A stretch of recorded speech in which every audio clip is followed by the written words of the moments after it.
Morning friends. तो आज ही मुई मोर माँ के नौचे हॉस्पिटल के तो सबको पहला तक ब्लड टेस्ट कराला।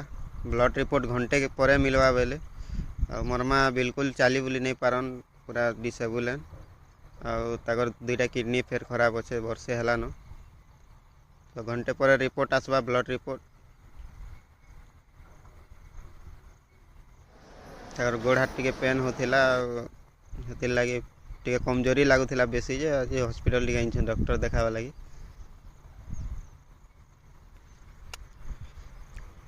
तो रिपोर्ट आसीगला न ताकर किडनी 2.9 केते गुटे अच्छे यहाँ आउ हिमोग्लोबिन टे कम हो जाए 6 पॉइंट अच्छे। आउ फिरला बेले यहाँ आम कदलीपड़ा विसर्जन करुछन। कदलीपड़ा गणेश कमिटी वाले विसर्जन